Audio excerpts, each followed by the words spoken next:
Welcome to Taiwan Talks. I'm Albert Cho, General Secretary of the Communist Party of Vietnam and President of Vietnam, To Lam, recently paid a state visit to China and met with Chinese leader Xi Jinping. Beijing's high-level reception of the newly elected To Lam has drawn attention to China's strategic positioning in the South China Sea. What special significance does their meeting hold for the geopolitical developments in the Indo-Pacific region? Why have Vietnam and the Philippines chosen different strategic approaches toward China? Joining us today are Yan Zhenshen, National Zhengzhi University, Professor of Political Science, and Huang Xinguang, Vietnam National University in Ho Chi Minh City lecturer. A very warm welcome to both on the show.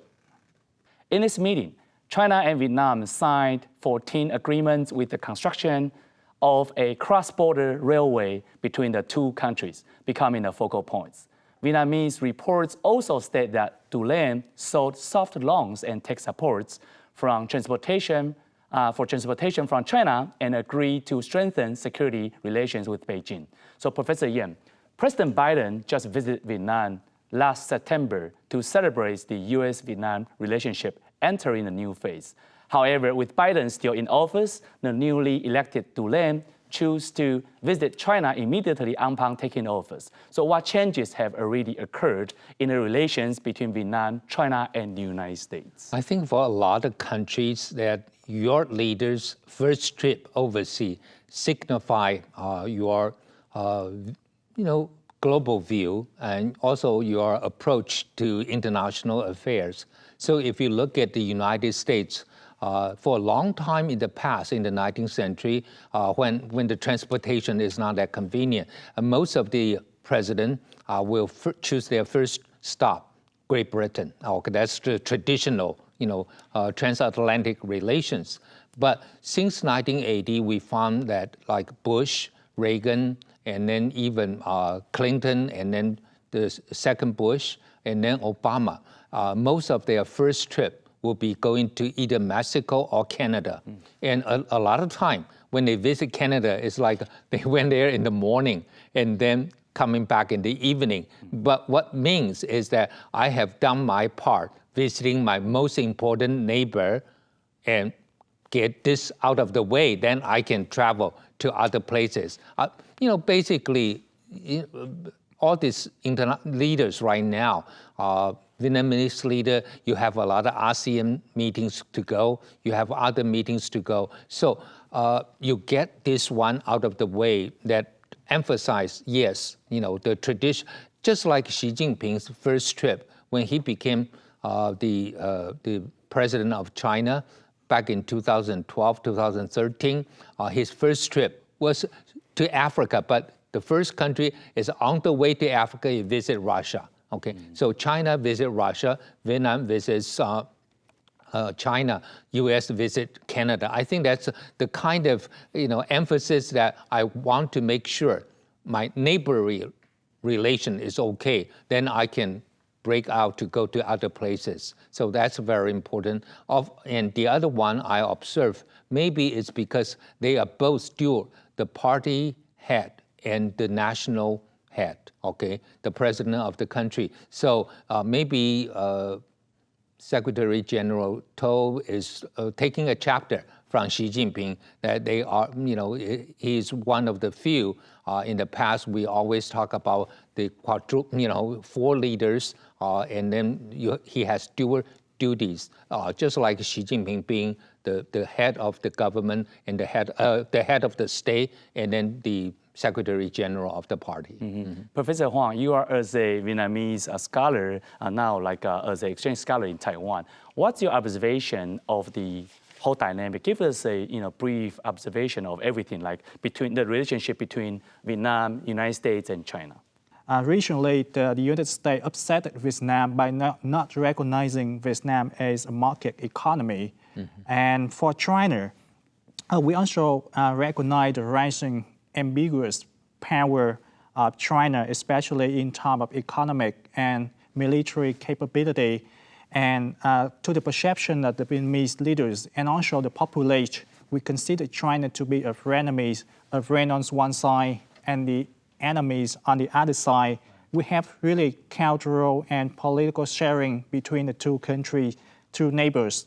And Vietnam also benefits too much from the economic growth of China. However, we have the territorial disputes with China in the South China Sea. And for that really complex relationship, the top priority for the Vietnamese leaders is to maintain a really stable relationship with China. And the other issue is that also we have the strategic comprehensive partnership with both the United States and China. However, in terms of working with China, we have the cooperative, strategic, comprehensive partnership, and so many people they don't recognize that, they didn't pay attention to that. So I must say that to the perception of Vietnamese leaders, the relationship with China should be the top priority for the Vietnamese leaders when coming to the triangular relationship, Vietnam, China, the United States. That's very interesting because you mentioned the Vietnamese-Chinese relationship serve as the top priority when it comes into the structure of the U.S., China, and Vietnam, the triangle relations.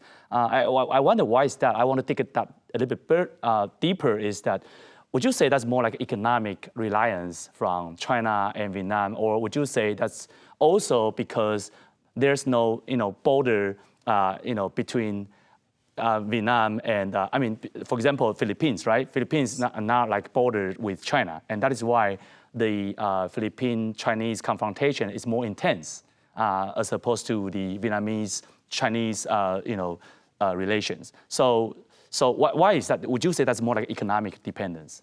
I would say that there are two issues. The first one is economic dependence between Vietnam and China. And in Vietnamese, we have a saying like, sell your faraway brothers and buy your close neighbors. So the sentence means that when there is emergencies or in times of need, what you can rely on is your neighbor, not your too far away brothers.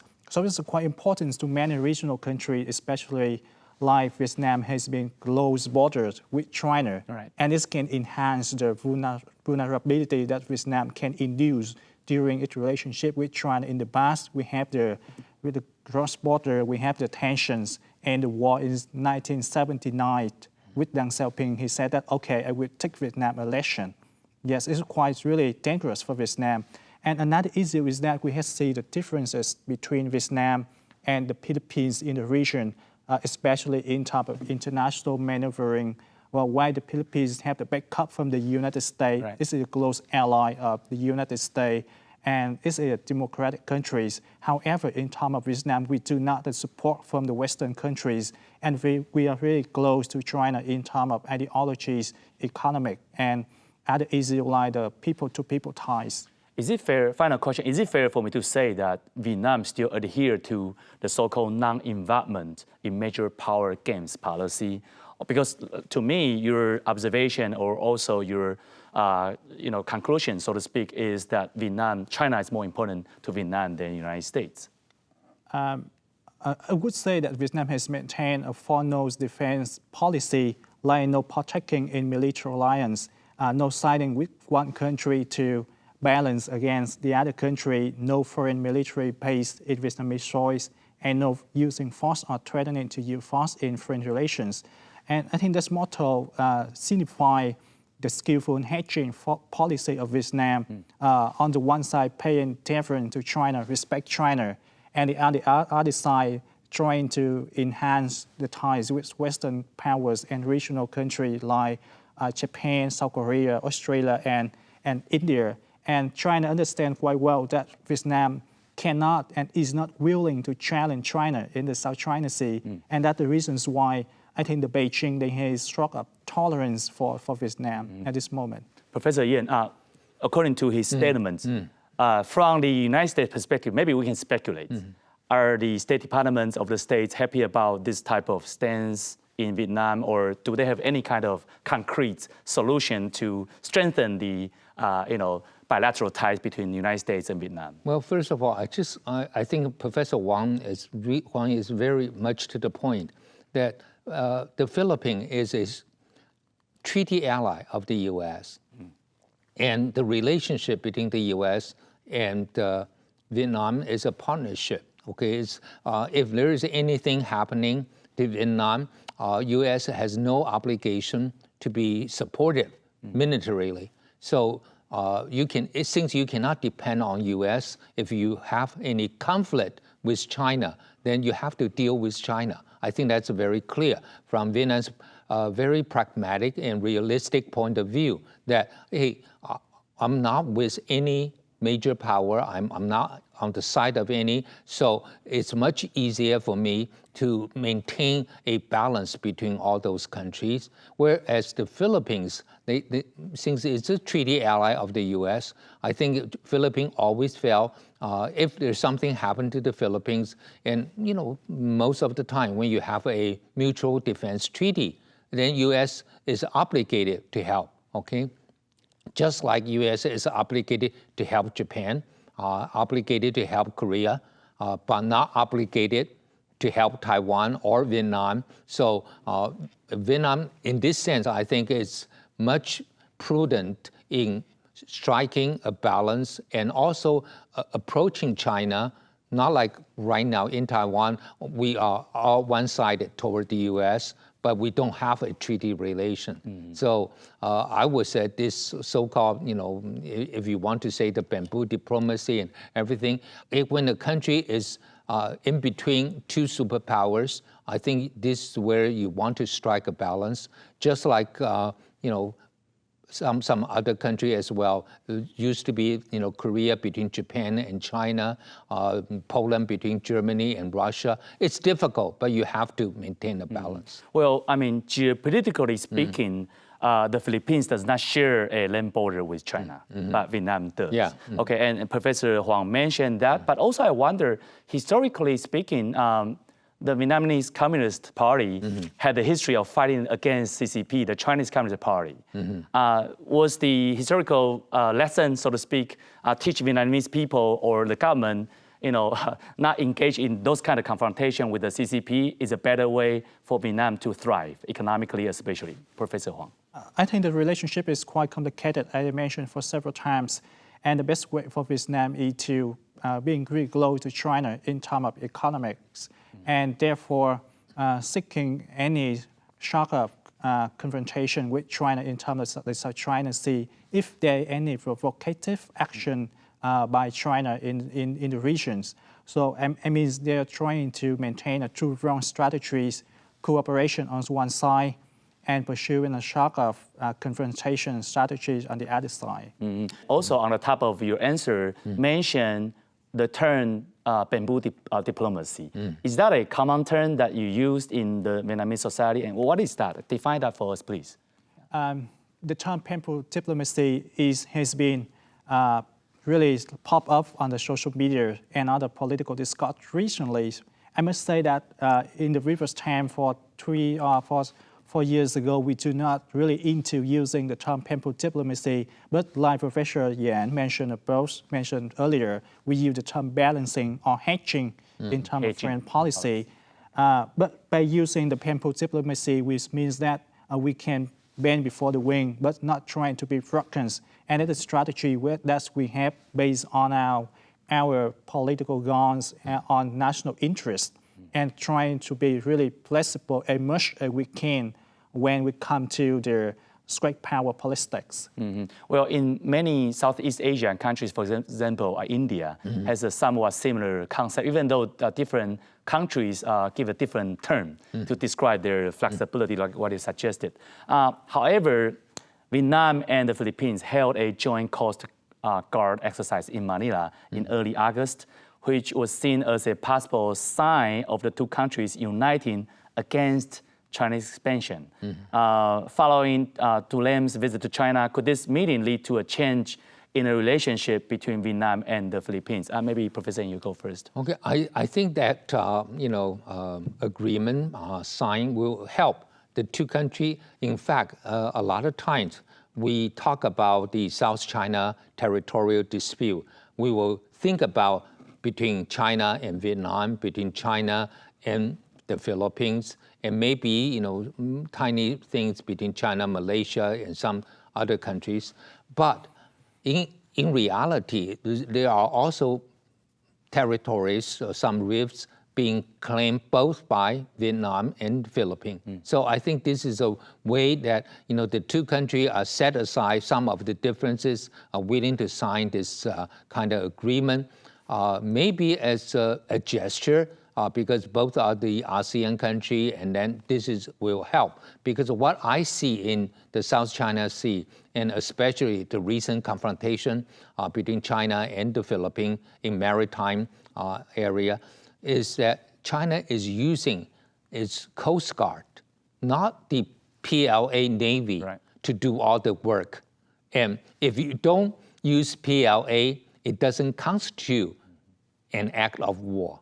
And so here you are equipped with modern, firing power facilities, but you are a Coast Guard ship.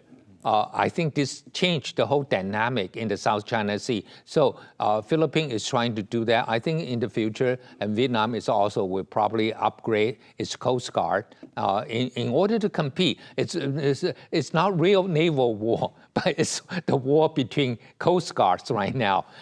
So that one, I think its sign will be good. But Vietnam always know the northern neighbor. Okay. Just like Canada and United States, you recognize that's your neighbor, that's also connected together, and that's the most important relation you have to deal with.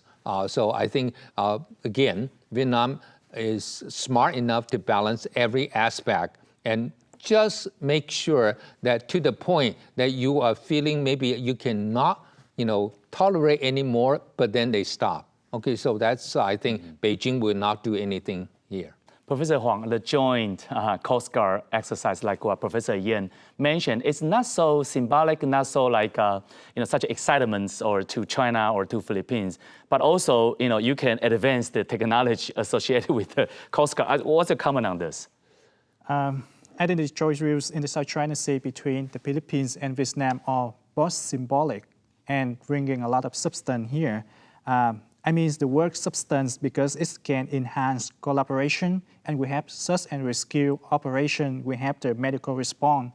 And although Vietnam and the Philippines, they face overlapping territorial claims in the South China Sea, I think the joint rules is quite a demonstration of what's possible between claimants who are really sincere in their declaration to collaborate and to improve the relationship.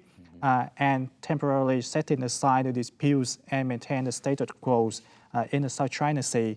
But in the future, I think the relationship of the Philippines and Vietnam can also be improved. And they are building trust and they prepare the energy and paving the way for the future collaborative activities, maybe the shock of multilateralism between the Philippines, Vietnam, and India, or Vietnam, the Philippines, and Australia in the South China Sea.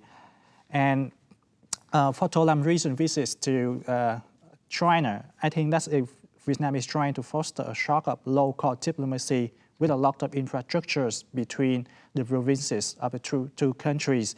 And by pushing economic ties first, we are putting aside the territorial views. Also, we know that it stay there, it's not going away. But however, I think Vietnam is pursuing a two-pronged strategy, as I mentioned, cooperation and competition. So your flexibility partly comes from the setting aside the territorial issue so that probably your society or your government can focus on the economic growth. I actually would like to talk about this topic is that Vietnam's relationship with China has always been quite delicate and very complex. Although China is Vietnam's largest trading partner, Vietnam has a trade deficit with China amounting to as much as 39 billion. Is this a reason why Vietnam can't adopt a tough stance toward China, Professor Huang? I think you mentioned the right point here about the Vietnam economic ties with China. First, the country has reliance on Chinese inputs and its export industries and the deep penetration by Chinese firms in its domestic consumers and construction project, construction market. And we have many raw materials and equipment used by Vietnam is on from China. And for Vietnam, China is really too big and too important. And for China, Vietnam is relatively a small trading partner, I must say. And this is really kind of unsurprising that economic dependence is considered to be posing a lot of stricter political risk in Vietnam because of the territorial disputes and the historical tension between Vietnam and China. Okay, Vietnam, China, and the Philippines all have territorial disputes in the South China Sea. In a map shown, China has drawn a red line with its 9 dashed line, claiming the vast majority of the South China Sea. However, both the Philippines and Vietnam also assert sovereignty in the South China Sea. Vietnam's claims are represented by a blue line and the Philippines by a purple line. There are overlapping territorial disputes, as the two guest speakers mentioned, between the two countries in certain areas of the South China Sea. Well, actually, the think tank CSIS, the Center for Strategic International Studies, once released a report indicating that Vietnam has been engaged in land reclamation activities in the South China Sea, reaching an area of approximately 2,360 acres, about half of China's 4,650 acres. What impact might Vietnam and China's actions in the South China Sea have on the region? Professor Yan. Okay, we know this land reclamation. You have China most famous for doing that in South China Sea, and then Vietnam also did some. With Taiwan, we did a little bit, right? The Philippines also, Malaysia also did. So whether you can condemn it, saying this is, creating territorial dispute, yes. But at the same time, if everyone is doing it, then which one to blame? U.S. can accuse China of doing this, but you also cannot say Philippines can get away with this, or Taiwan, we can get away with this. So it's not the magnitude of how much you did this, it's whether this action is legal or not. Okay, if it's illegal, then it is illegal. If it's legal, then everybody is legal. So for me, that the big problem is if they're changing this and then some of the land reclamation will increase, and then the reef, or so-called the island that they created, artificial island they created to claim the economic water or territorial water that overlap, then you have trouble, right? If you are in the middle, nobody claim that particular island, you do, or reef, you do land reclamation, then no problem. But right now, I think the big problem is you have disputed claim of all this territory and then overlapping. And this is where I think all the country have to sit down and talk about this, okay? And because once you have this land reclamation, you claim all the resources even under the water, then if the country has modern technology, more advanced technology, would they be the first one to get those resources, or do everybody share because I don't have the technology yet, but this is also under my water as well. So there are a lot of things to talk about. I think once you have this issue, then you continue to create more issue that you need to solve, and this will bring all the we call the stakeholder into discussion. And if they can have discussion, they can have meeting, that's a good thing. Professor Huang, could you specifically talk about the two islands? Paracel Islands are referred to as Hong Sa Islands in Vietnamese, and also Spratly Islands referred to as the Truong Sa Islands by Vietnam. So what's you guys' policy about the two islands very specifically? I think in terms of diplomacy, we maintain that the Spratly Island and the Paracel Island both belong to Vietnam historically, and we are trying to maintain that the reclamation in the South China Sea, Professor Yan has mentioned. Although we know that China has increased its reclamation in the South China Sea to a much higher level of quality after 2013. And on this artificial island, China has built up a lot of long runs away, deep water harbors, and also large metro arsenals. And its cost it can accommodate thousands of people and hundreds of vessels and tens of military jets.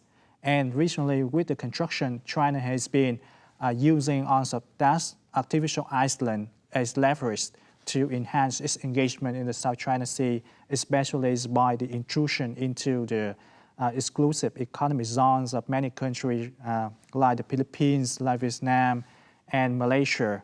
And for the Vietnam land reclamation there, we know that in the past few years, this reclamation does not cause harm to the fishermen and the sailors operating nearby, although it's really hard to calculate the environment's total impact there. However, I must say that it's quite comparable to the construction of the river dam, and the Vietnam from a really kind of geographic point of views, we maintain that those reclamation can be strategies for Vietnam to help redress the imbalance of power in the South China Sea. Although we cannot compete with China directly, but in my opinion, the reclamation can give help for the restoring some shock of counterbalance in the region.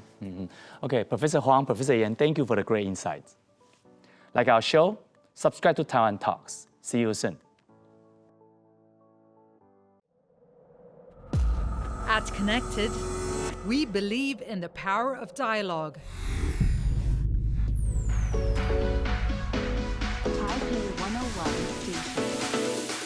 It's not just about the headlines, it's about finding common ground. Join the conversation. Connected with Divya Gopalan on Taiwan Plus.